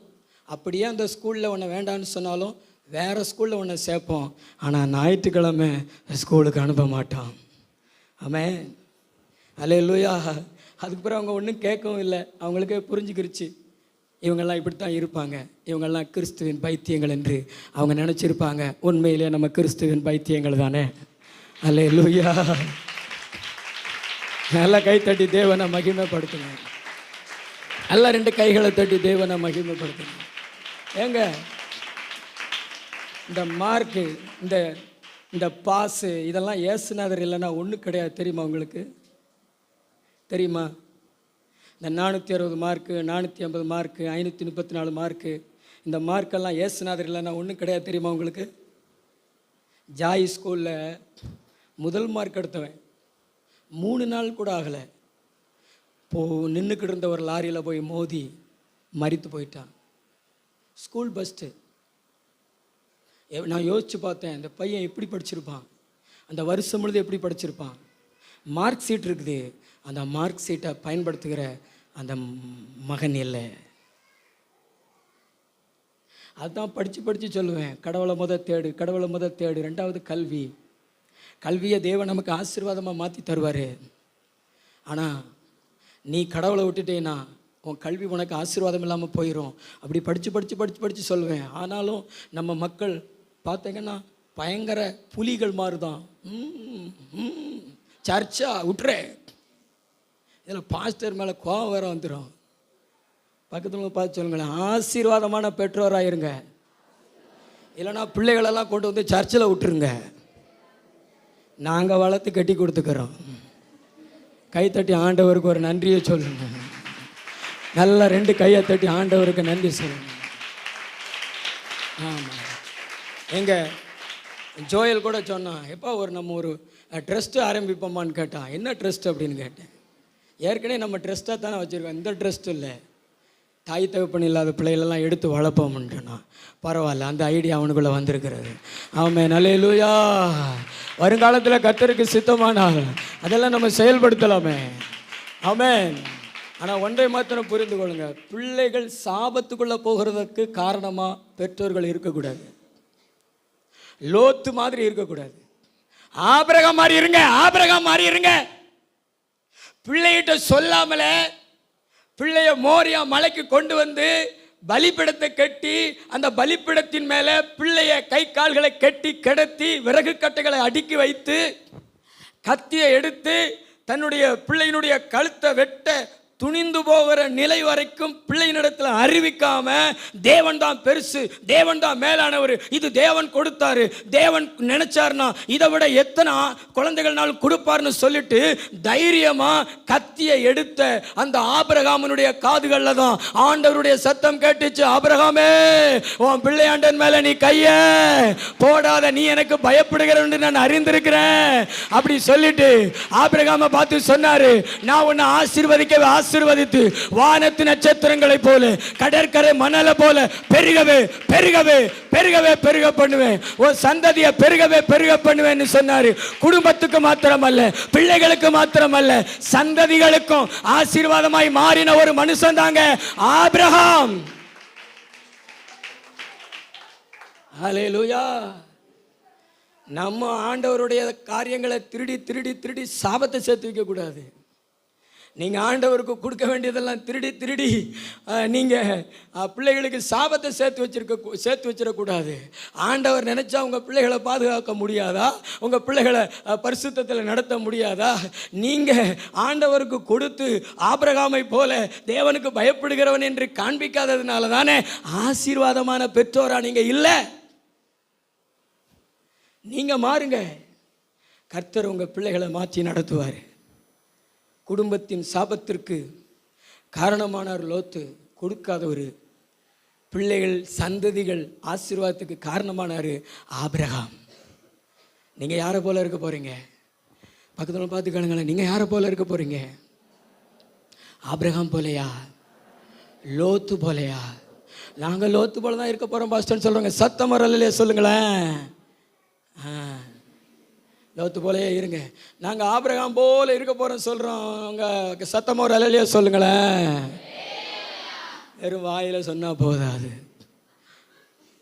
நம்ம ஆள்கள்லாம் வாயிலே வடை சுடுறவங்க. வடை எப்படி சுடுவது? உளுந்த மாவை எடுக்க வேண்டும், கையில் உருட்ட வேண்டும், அப்படி அடிக்க வேண்டும், ஒரு ஓட்டையை போட வேண்டும், அப்படியே எண்ணெயில் போட வேண்டும், அப்படியே கரண்டியை வச்சு இதெல்லாம் முடிஞ்ச வெட்டி சாப்பிட்றதுக்கு வடை இருக்குமா? வாயில் சுட்ட வடை எப்படி சாப்பிட முடியும்? அல்லேலூயா. நம்மெல்லாம் வாயில் தான் வடை சுடுறோங்க. ஆனால் கையிலையும் ஆண்டவரை மகிமைப்படுத்தணும். தேவனுடைய ராஜ்யம் பேச்சில் இல்லை, தேவனுடைய ராஜ்யம் பலத்தில் இருக்கிறது. பக்கத்துல பார்த்து சொல்லுங்களேன், செய்யணும். நீங்க கொடுங்க, தேவனை ஆசீர்வதிப்பாரு. வீடு இல்லாதவங்க சபையில் இருக்க மாட்டீங்க, பிள்ளை இல்லாதவங்க சபையில் இருக்க மாட்டீங்க, வேலை இல்லாதவங்க சபையில் இருக்க மாட்டீங்க. எல்லாரும் சொல்லுவீங்க, கர்த்தர் என் மேய்ப்பராய் இருக்கிறாரு, நான் தாழ்ச்சி அடையே, அவர் என்னை புல்லுள்ள இடங்களில் மேய்த்து அமர்ந்த தண்ணீர் அண்டையில் கொண்டு போய் விடுகிறார். ஓ, எனக்கு ஒரு குறை இல்லை, ஆண்டவர் என்னை நிறைவாட வச்சிருக்கிறாரு. சம்பந்தக்காரங்க வீட்டில் அறிமுகமாகணும். சம்பந்தக்காரங்க வீட்டில் போய் பரிதாபத்தை வெளிப்படுத்திக்கிட்டு இருக்கக்கூடாது. இனிமேல் தான் நான் கடன் வாங்கணும், அதுக்கு பிறகு தான் திருமணத்துக்கான காரியங்களை செய்யணும்னு சொல்லக்கூடாது. எலியேசர் ஆபிரகாமை வெளிப்படுத்தினது மாதிரி எஜமான ஆண்டவர் ஆசீர்வதிச்சிருக்கிறார். அவர் செல்வசீமானாக இருக்கிறாரு. அவர் ஆடுகள் உடையவரா, வேலைக்கார உடையவனா, வெள்ளி உடையவரா, பொண்ணுடையவரா அவர் இருக்கிறார்னு சொல்லிட்டு உங்க அறிமுகமே சூப்பரா இருக்கணும். உங்க அறிமுகத்தை கண்டே பிரமிக்கணும். அந்த அளவுக்கு தேவன் உங்களை ஆசீர்வதிக்கணும்னா நீ ஆண்டவருடைய காரியங்களை ஆண்டவருக்கு கொடுக்க வேண்டியதை திருடாத. ஆண்டவருக்கு உண்மையாயிரு, கொடுக்கிற விஷயத்துல உண்மையாயிரு. ஆபிரகாம் போல இரு. நீ நேசிக்கிறதா இருந்தாலும், உனக்கு ஒன்னா இருக்கிறதா இருந்தாலும் கொடுத்து பாரு. கர்த்தர் அறிமுகத்தை சூப்பரா வெளிப்படுத்துவாரு. தலைக்கு மேல கூட கை தட்டி தேவாதி தேவனை மகிமைப்படுத்துங்க. இன்னைக்கு அப்படிப்பட்ட அறிமுகத்தை செய்கிற ஆட்களை பார்க்க முடியல. ஆண்டவர் அப்படி ஒரு அறிமுகத்தை கொடுக்கிற அளவுக்கு ஆபிரகாம்கள் சபையில இல்ல. கைத்தட்டு வராது. நம்பிக்கை இருந்ததான கைத்தட்டு வரும். இன்னைக்கெல்லாம் பரிதாபமான நிலைமை. பிள்ளைகளை திருமணம் செய்து கொடுக்கக்கூடிய துட்டு கிடையாது, பைசா கிடையாது, மாப்பிள்ளை வருது, பணம் இல்ல. என்ன ஆசீர்வாதம்? பிள்ளைகளுடைய ஆசீர்வாதத்துக்கு என்ன காரணமான பெற்றோர்? பரிதாபம். ஆண்டவருக்கு கொடுக்கிறவங்களா இருந்தா கர்த்தர் கொடுப்பாரு. ஆண்டவருக்கு கொடுக்காம மாம்சத்திலேயே போடுறதுனால தானே இந்த நேரத்தில் கஷ்டப்படுறீங்க. நான் சொல்றேங்க, நீங்க கர்த்தருக்கு கொடுக்கிறவங்களா இல்லையா என்பதை ஒரு காரியத்தில் நீங்க அறியலாம். எதில் அறியலாம்னா, உங்கள் பிள்ளைகளுக்கு திருமண காரியம் நடக்கும் பொழுது, ஆண் பிள்ளையாக இருந்தாலும் பெண் பிள்ளையாக இருந்தாலும், திருமண காரியம் நடக்கும் பொழுது, காரியம் கைக்கூடி வரும் பொழுது பொருளாதாரத்துக்கும் நீங்கள் அலையவே மாட்டீங்க. அங்கே போய் அலைவீங்க, இங்கே போய் அலைவீங்க. அப்படிப்பட்ட நிலை இருக்காது. கர்த்தர் உங்கள் கையில் நேர்த்தியாக கொடுத்து சூப்பராக நடத்துன்னு சொல்லிடுவார் ஆண்டவர். கைத்தட்டு வர மாட்டேங்குது பாருங்களேன். அல்லேலூயா. நல்ல கைத்தட்டுங்க, ஆண்டவரை மகிமைப்படுத்துங்க. நீங்கள் காசுக்கு அலையிறீங்கன்னு வச்சுங்களேன், நல்ல காரியம் நடத்த முடியாமல் காசுக்கு அலையிறீங்கன்னா உங்களுடைய கொடுத்தல் சரியில்லை. தேவனுடைய ஒத்தாசை, தேவனுடைய உதவி உங்களுக்கு இல்லைன்னு அர்த்தம். நம்ம மாறணும்.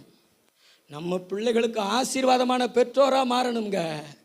சாபத்துக்கு காரணமான பெற்றோராக நம்ம இருக்கக்கூடாதுங்க. லோத்துவ போல இருக்கக்கூடாதுங்களே, ஆபிரகாமை போல இருக்கணுங்க. கொடுக்கிற பெற்றோர் தான், தேவனுக்கு பயப்படுகிற பெற்றோர் தான், தேவனுக்கு பலி செலுத்துகிற பெற்றோர் தான், தேவனை கனம் பண்ணுகிற, தேவனை நம்புகிற, தேவனுக்காக எதையும் செய்ய துணிந்து நிற்கிற பெற்றோர் தான் பிள்ளைகளுடைய ஆசீர்வாதத்துக்கு காரணமான பெற்றோர், சந்ததியின் ஆசீர்வாதத்துக்கு காரணமான பெற்றோர். நீங்க இல்லாம இந்த உலகத்துல ஒரு மனுஷனும் ஆசீர்வாதத்தை பெற முடியாத அளவுக்கு கர்த்தர் மாத்திடுவாரு. இன்னைக்கு இயேசு இல்லைன்னா இந்த பூமியில பரலோகம் மக்களுக்கு கிடையாது. இயேசு இல்லைன்னா பேயிலிருந்து விடுதலை, நோயிலிருந்து விடுதலை, எந்த விடுதலையுமே கிடையாது. இயேசு தாவீதின் வம்சத்தில் வந்தவர். இந்த தாவீது ஆபிரகாமின் வம்சத்தில் வந்தவர். அல்லேலூயா. அந்த ஆபிரகாம் ஆசீர்வாதத்தை பெற்று வச்சிருந்தாரு. பூமியின் வம்சங்கள் எல்லாம் உனக்குள்ளும் சந்ததிக்குள்ளையும் ஆசீர்வதிக்கப்படும் சொல்லி பிள்ளையை கொடுத்து ஆசீர்வாதத்தை பெற்று வச்சிருந்தாரு. இன்னைக்கு எல்லா ஆசீர்வாதத்தை யார் வச்சிருக்கிறா? ஆபிரகாம் தான் வச்சிருக்கிறாரு. அவங்களுடைய சந்ததியில தான் இருக்கிறது. ஒருத்தர் இந்த பூமியில ஆசீர்வாதத்தை பெறணும்னா வேற என்ன கிரியைகள் செஞ்சாலும் ஆசீர்வாதத்தை பெற முடியாது. ஆபிரகாமின் தேவன், ஈசாக்கின் தேவன், யாக்கோபின் தேவன், இயேசுவாகிய தேவன் மூலமாக பிளெஸிங் வரணும், ஆசீர்வாதம் வரணும், ரட்சிப்பு வரணும். பரலோகமே ஆபிரகாமின் சந்ததி மூலம்தான், இயேசு மூலம்தான். தலைக்கு மேல கூட கை தட்டி நல்ல ஆவியில கழி கூறுங்களேன். நீயும் சந்ததிக்கு சாபத்தை சேர்க்காத, ஆசீர்வாதத்தை சேர்த்து வை. ஹல்லேலூயா. ஆசீர்வாதத்துக்கு காரணமான பெற்றோராக இருக்கணும். மூன்றாவது ஒரு காரியத்தை வாசிங்க. ஆதியாகமம் 14:12. ஆபிராமின் சகோதரனுடைய குமாரனாகிய லோத்து, ஆபிரகாமின் சகோதரனுடைய குமாரனாகிய லோத்து சோதோமிலே குடியிருந்தபடியால் அவனையும் அவன் பொருட்களையும் கொண்டு போய் விட்டார்கள். நான் சொல்றேன், ஆஸ்திகளை இழப்பீர்கள். நீங்க ஆண்டவருக்கு கொடுக்காதவங்களா இருந்தீங்கன்னா உங்களுடைய ஆஸ்திகளை இழந்து போவீங்க, உங்களுடைய பொருளாதாரங்களை இழந்து போவீங்க. அது சிறைப்பிடித்து கொண்டு போகப்படும். சோதோம் குமோரோ பட்டணத்தில் லோத்து இருக்கும் பொழுது அந்த பகுதியில் இருக்கக்கூடிய சில ராஜாக்கள் சோதோம் குமோரோ பட்டணத்தின் மேலே படையெடுத்து வந்து எல்லாத்தையும் கொள்ளையடிச்சிட்டு போனாங்க. அதில் ஆபிரகாமினுடைய சகோதரன் மகன் லோத்துவையும் சிறப்பிடிச்சிட்டு போயிட்டாங்க. மனைவி பிள்ளைகளை சிறப்பிடிச்சு கொண்டு போயிட்டாங்க. இவன்கிட்ட இருந்த ஆடு மாடுகள் ஆஸ்தி எல்லாத்தையும் சிறப்பிடிச்சு கொண்டு போயிட்டாங்க. பிரதர், நீங்கள் ஏன் கர்த்தருக்கு கொடுக்கணும் தெரியுமா? உங்கள்கிட்ட இருக்கு பார்த்தீங்களா, வருமானம், ஆஸ்தி, இதில் எல்லாம் ஆண்டவருடைய பாதுகாப்பு இருக்கணும். இதெல்லாம் ஆண்டவர் உங்களுக்கு பாதுகாத்து தரணும். இல்லைன்னா நீங்கள் அதை இழந்து போவீங்க. நீங்கள் ஆண்டவருக்கு கொடுக்குறவங்களா இருந்தீங்கன்னா நிச்சயமாக உங்களுக்குரிய சொத்தை நீங்கள் எதையுமே இழந்து போக மாட்டீங்க. கைகளை ஊற்ற அல்லேலூயா சொல்லுங்களேன். இன்னும் சொத்து நிறைய வருகிறதோ இல்லையோ, ஆனால் இருக்கிறத நம்ம இழந்து போகாமல் இருக்கணுமே. வாகனங்களை இழந்து போகாமல் இருக்கணுமே, பொருட்களை இழந்து போகாமல் இருக்கணுமே. அப்படி என்றால் நமக்கு நிறைய வருமானங்கள் வரணுமே. தேவன் நம்முடைய தொழில், வேலை எல்லாத்தையும் ஆசீர்வதிக்கணுமே. லோத்துவனுடைய வாழ்க்கையில் ஒரு இழப்பை சந்தித்தான். ஆனால் ஆபிரகாமுடைய வாழ்க்கையில் பாருங்களேன், ஆதியாகமம் 14:15. ராக்காலத்திலே அவனும் அவன் வேலைக்காரரும் பிரிந்து பவிஞ்சுகளாய் அவர்கள் மேல் விழுந்து அவங்க மேல விழுந்து அவர்களை முறியடித்து தமஸ்குக்கு இடதுபுறமுமான ஓபா மட்டும் துரத்தி சகல பொருட்களையும் திருப்பி கொண்டு வந்தான். ஒரு ரகசியத்தை சொல்லட்டுமா? நிமிர்ந்து பார்த்து கவனிங்க, நல்லா நிமிர்ந்து பார்த்து கவனிங்க. நிமிரலையா? மிலிட்ரி அப்படி சொன்னா தான் புரியும் போல.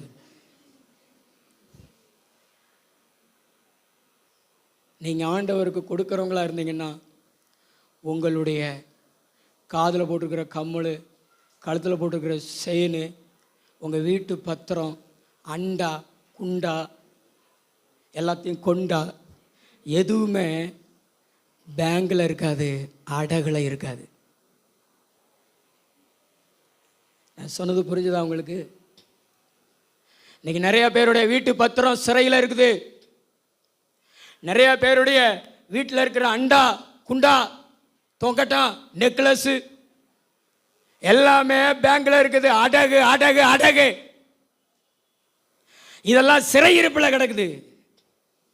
ஏன்? நீ கர்த்தருக்கு கொடுக்கிற மகன் மகள் இல்லையே, நீ லோத்துவா இருக்கிறதுனால தானே சிறைப்பிடிக்கப்பட்டு கொண்டு போகிறது. நீ ஆபிரகாமை இருந்தீனா எதெல்லாம் சிறையில் இருக்கிறதோ எல்லாத்தையும் திருப்பி கொண்டு வருவாய், எல்லாத்தையும் திருப்பி கொள்வாய், உன்னுடைய வீட்டு பத்திரத்தை திருப்புவாய். உன் வாழ்க்கையில் லோன் என்பதே இருக்காது, கடன் என்பதே இருக்காது. உன்னுடைய பிள்ளைகளும் சரி, உன்னுடைய வருமானங்களும் சரி, எதுவுமே சிறையில் இருக்காது. ஆண்டவர் எல்லாத்தையும் நீ திருப்பி கொள்ளும்படியாய் உனக்கு கிருபை செய்வாரே. இந்த பாயிண்ட்டுக்கு மட்டும் கைத்தட்டு வராது. அது ஒரு சாபம். கடன் வாங்கிறது அது ஒரு சாபம். பொருட்களை அடகு வைக்கிறது ஒரு சாபம். நீங்க சிறையில் இருக்கிறதுக்கு சமம். நீங்க சிறையில் இருந்தாலும் உங்களுடைய பொருள் சிறையில் இருந்தாலும் அது ஒரு சாபம். அதாவது கேன்சர் வியாதியை விட மோசமானது கடன். கேன்சர் வியாதி ஒரு குறிப்பிட்ட நபரை மாத்திரம்தான் அது அழிக்கும். ஆனா இந்த கடன் பார்த்தீங்கன்னா ஒரு குடும்பத்தையே அழிச்சிரும், அதுக்கு பிறகும் விடாது. ஆண்டவருடைய வார்த்தை சொல்லுகிறது, இந்த கடன்ல இருந்து நீ வெளியே வரணும்னா, இந்த கடன் என்கிற சிறையில நீயோ உன்னுடையவைகளோ எதுவும் இல்லாதபடிக்கு சுதந்திரமா இருக்கணும்னா, ஆண்டவர் உன்னை பார்த்து சொல்றாரு, ஆபிரகாமை போல ஆண்டவருக்கு கொடுக்கிற மகளா இரு. நம்பிக்கை இருந்துச்சுன்னா தலைக்கு மேல கை தட்டி தேவனை மகிமைப்படுத்து. என்ன பைபிள் சொல்லுகிறது, சிறை பிடிக்கப்பட்டு போன அந்த ஆஸ்திகள் எல்லாம் ஆபிரகாம் திருப்பி கொண்டு வந்தார். நீயும் திருப்பி கொள்வாய். பக்கத்துங்களை பார்த்து சொல்லுங்களேன், நீயும் திருப்பி கொள்வாய். நல்லா அவங்க முகத்தை பார்த்து நீயும் திருப்பி கொள்வாய். எப்படி சண்டை போட்டா? இல்லை இல்லை, நீ கையிட்டு செய்யும் எல்லா வேலைகளையும் கர்த்தர் உனக்கு ஆசீர்வாதத்தை கட்டளையிடுவார். உனக்காக நல்ல பொக்கிஷ சாலை ஆகிய வானத்தை திறப்பார். நீ அநேகம் ஜாதிகளுக்கு கடன் கொடுப்பாய், ஆனா நீயோ கடன் வாங்காது இருப்பாய். நல்ல கை தட்டி ஆண்டவருக்கு நன்றி சொல்வீங்களா? இழந்ததை மீட்டுக் கொள்வீர்கள். கர்த்தர் தீர்க்க தரிசனமா சொல்றாரு, மகளே உன்னுடைய வீடு அடமானத்தில் இருக்குதுல்ல, பத்திர அடமானத்தில் இருக்குதுல்ல, நகையெல்லாம் அடமானத்தில் இருக்குதுல்ல, சிறையிருப்புகள் தானே கிடக்குது, கடன்ல இருந்து விடுதலை பெற முடியலையே அப்படின்னு நினைக்கிறீங்களே, கர்த்தர் உனக்காக பேசுறாரு. இன்னையில இருந்து நீ தீர்மானம் எடு, எனக்கு தசம பாகம் கொடு, எனக்கு காணிக்கை கொடு, உன் வீட்டை நான் மீட்டு தருவேன், உன் பொருட்களை நான் மீட்டு தருவேன். என்னால மீட்க கூடாத காரியம் ஒன்று இல்லை. ஆபிரகாம் சகலத்தை மீட்டு கொண்டார் என்றால் நான் உன்னுடையவைகளை உனக்கு மீட்டு தர முடியாதா? நீ ஆபிரகாமின் சந்ததி தானே, நீ ஆபிரகாமின் பிள்ளை தானே.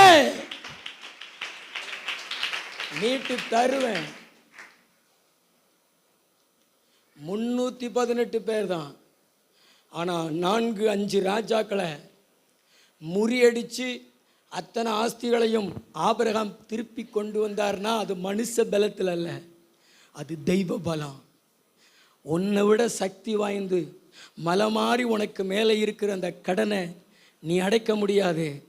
தேவன், ஆபிரகாமின் தேவன் உன் கூட இருந்தார்னா நீ அடைச்சி சக்சஸ் பண்ணுவ. நீ அல்லேலூயா. நம்புறீங்களா? நம்புறீங்களா? ஆனால் ஒரு தீர்மானம் எடு, லோனு வாங்க மாட்டேன்னு ஒரு தீர்மானம் எடு. பத்திரத்தெல்லாம் எழுதி கொடுத்து லோனு வாங்காத, நகைகளெல்லாம் அடகு வைக்காத, விசுவாசித்து ஜெபம் பண்ணு, கொடு. அந்த சாரி பார்த்து விதவை மாதிரி ஒரு கைப்பிடி மாவு, கலசத்தில் கொஞ்சம் எண்ணெய், 3 வருஷம் 6 மாதம் அந்த குடும்பம் நடத்தப்பட்டதா? அதே மாதிரி நீ கர்த்தரை நம்பி உனக்கு ஆண்டவர் தருகிறது இல்லை, கொஞ்சத்தில் உண்மையாயிரு. கர்த்தர் உனக்கு அநேகத்துக்கு அதிகாரி ஆக்குவார். அவள் எங்கே போய் கடன் வாங்கினா? மகனை காப்பாற்ற, செத்து போகிற நிலை, ஆனால் சாக விட மாட்டார். நீ கர்த்தரை நம்பு. கர்த்தருக்காக ஒரு சின்ன அடை, கர்த்தருக்காக அதில் உண்மை, கொஞ்சத்தில் உண்மை. ஆண்டவர் உன்னை திரளாய் பெருக பண்ணுவார். பிசாசுக்கு இடம் கொடுக்காத, சாத்தானுக்கு இடம் கொடுக்காத. ஆண்டவருக்கு கொடுக்கிறவர்கள் ஆஸ்திகளை இழக்க மாட்டார்கள், திருப்பிக் கொள்வார்கள் இழந்து போனதை. ஆனால் ஆண்டவருக்கு கொடுக்காதவர்கள் ஆஸ்திகளை இழந்து போவார்கள். இந்த லோத்து காலில் போட்டிருக்கிற செருப்பு, தன்னுடைய ஜீவன், தன்னுடைய மனைவி, பிள்ளைகள், அவங்க போட்டிருந்த வஸ்திரத்தை தவிர எதை எடுத்துக்கொண்டு போகலைங்க. அக்கினிக்கு இரையாயிருச்சுங்க, அக்கினிக்கு இரையாயிருச்சுங்க,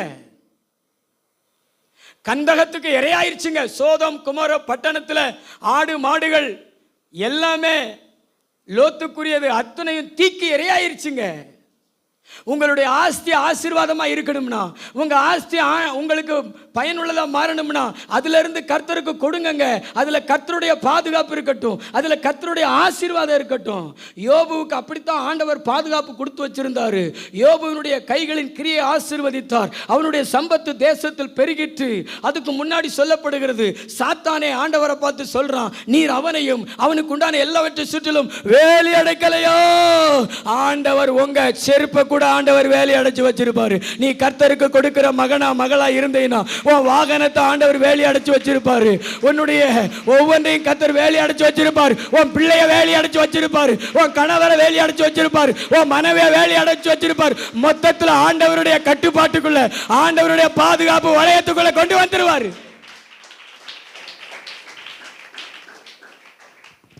ஹல்லேலூயா. ஆனா நம்ம ஆண்டவருக்கு கொடுக்கிறவங்களா என்ன செய்யணும்? இருக்கணும். கொடுப்பீங்களா? கொடுக்கிறவங்களா இருப்பீங்களா? கொடுக்காதவங்களா இருப்பீங்களா?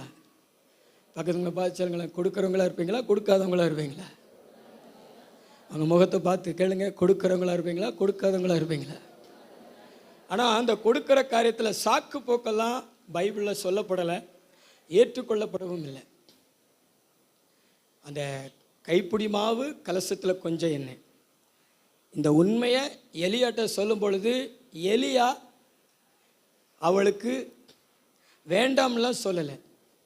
ஏன்னா அற்புதம் இல்லாமல் போயிடும், ஆசீர்வாதம் இல்லாமல் போயிடும். உன்கிட்ட 10 ரூபாய் இருக்குதா, அதில் கர்த்தருக்கு கொடு. உன்கிட்ட 100 ரூபாய் இருக்கா, அதில் கர்த்தருக்கு கொடு. ஏன் அப்படின்னா அந்த 100 ரூபாய் உனக்கு ஆசீர்வாதமாகணுமே. ஆமென். ஒரு கைப்பிடி மாவு, ஆச்சரியம், ஒரு கைப்பிடி மாவு கலசத்தில் கொஞ்சம் எண்ணெய், பஞ்சகாலம் தீரும் மட்டும் ஆண்டவர் ஆசீர்வதித்தார. மற்ற இடங்களெல்லாம் பஞ்சம், அரண்மனையில் பஞ்சம். ஆனால் விதவின் வீட்டில் பார்த்தீங்கன்னா விருந்து நடக்கிறது. தீர்க்க தரிசிக்கு சுட்டு போடுறா, பிள்ளைக்கு சுட்டு போடுறா, உறவினர்களுக்கு சுட்டு போடுறா. எல்லாரும் வந்துட்டாங்க. நம்ம நல்லா இருந்தால் தான் ஆளுங்க வந்துடுவாங்களே, தூரத்து சொந்தம் கூட பக்கத்து சொந்தம் மட்டும் வந்துடுவாங்களே, அது மாதிரி தான் வந்துட்டாங்க. அவ யாரையும் வேண்டான்னு சொல்லலை, கர்த்தர் கொடுத்த ஆசீர்வாதத்தை அவ வாட்டில் மக்களுக்கு கொடுக்குறா, உறவினர்களுக்கு கொடுக்குறா. ஆவியானவர் நம்மளை பார்த்து சொல்கிறாரு, நாம் நம்முடைய வாழ்க்கையில் நாம் கொடுக்குறவங்களா இருந்தோம்னா கர்த்தர் நம்மளை நடத்துகிறவராக இருப்பார். ஆமென். நல்ல 2 கைகளை உயர்த்தி அல்லேலூயா சொல்லுங்களேன். ஹல்லேலூயா, ஹல்லேலூயா. இந்த 2 பாயிண்ட் இருக்கிறது, கொடுப்பதற்கு நேரம் இல்லை. சமாதானமாக சபையில் இருக்க மாட்டாங்க. ஆதியாகமம் 13:6-7. கொடுக்குறவங்க தான் சபையில் சமாதானமாக இருப்பாங்க. ஆதியாகமம் 19:17-18 கீழ்ப்படிய மாட்டாங்க, எதிர்த்து பேசுவாங்க. மலைக்கு போகாத அப்படின்னு, மலைக்கு போ அப்படின்னு ஆண்டவர் சொன்னபோது அப்படியல்ல ஆண்டவரே அப்படின்னு லோத்து ஆண்டவரிடத்தில் ஏற்று பேசுகிறான். அப்படியெல்லாம் ஏற்று பேச மாட்டாங்க கொடுக்குறவங்க. கொடுக்குறவங்களுடைய வாழ்க்கை கீழ்ப்படுகிற வாழ்க்கையாக இருக்கும். கீழ்ப்படுகிறவங்களோட வாழ்க்கை உயர்வுள்ள வாழ்க்கையாக இருக்கும். சபையில் சமாதானமாக இருப்பாங்க, பிரச்சனை பண்ண மாட்டாங்க. அது குத்தம், இது குத்தம், அப்படி குத்தம், இப்படி குத்தம் எதுவும் சொல்ல மாட்டாங்க. ஆமென். அமைதியாக வருவாங்க, போதகர் சொல்கிறத கேட்பாங்க, ஊழியத்துக்கு ஒத்துழைப்பாங்க, சமாதானமாக இருப்பாங்க. ஆனால் இந்த கொடுக்காதவங்க பார்த்தீங்கன்னா கொடுக்கவும் மாட்டாங்க. கொடுக்க மனம் இல்லாததுனால குற்றம் சொல்லிக்கிட்டே இருப்பாங்க, வாக்குவாதம் பண்ணிக்கிட்டு இருப்பாங்க. ஏன்னா அவங்களுடைய வாழ்க்கையில் ஆஸ்திகள் பெருகி இருக்கும், வருமானங்கள் பெருகி இருக்கும். நீ முன்னேறியாச்சு அப்படி சொல்லி பிரச்சனை பண்ணுவாங்க. நாம் கொடுக்குறவங்களாக இருப்போம், ஆசீர்வாதமாக இருப்போம். முழங்கால் படிக்கிட்டு ஜெபம் பண்ணுவோமா?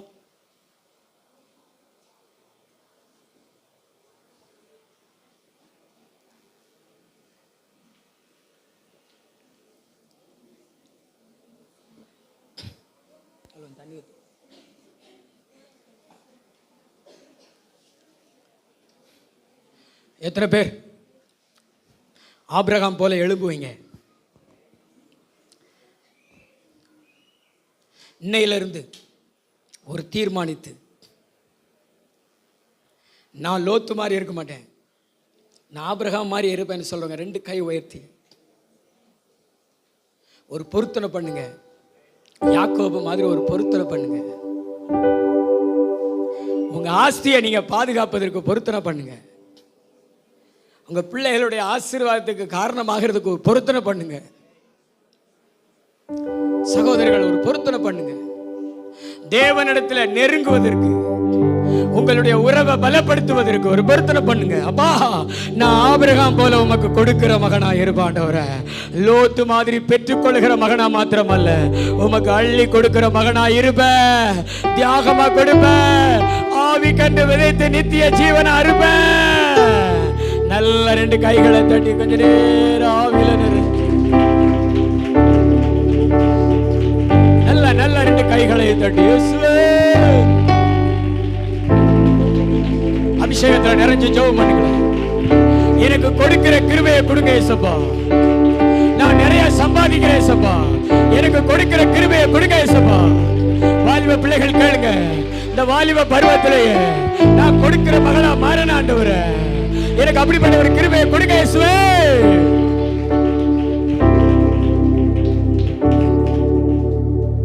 வருமான ஆஸ்பத்திரிக்கு போகாது, உன் வருமான வட்டிக்காரனுக்கு போகாது. உன் வருமானத்துல பாதுகாப்பு இருக்கும், உன் பொக்கிஷத்துல கர்த்தருடைய கரம் இருக்கும். அநேகம் ஜாதிகளுக்கு கடன் கொடுப்ப, ஆனா நீ வாங்க மாட்ட. அப்படி உன் வீட்டுல பொருளாதாரம் பெருகி இருக்கும். நீ கொடுக்கிற மகளா இருந்தேனா. நன்றி இயேசுவா, நீ கொடுத்த வார்த்தைக்காய் நன்றி. வந்த மக்கள் எல்லாரும் ஆசீர்வதிங்க, இந்த சத்தியத்துல நடத்துங்க, கிருபைகள் தாங்கட்டும். இந்த வாரம் முழுதும் கூட இருங்க, சாட்சியா நிறுத்துங்க. ஆபிரகாம் போல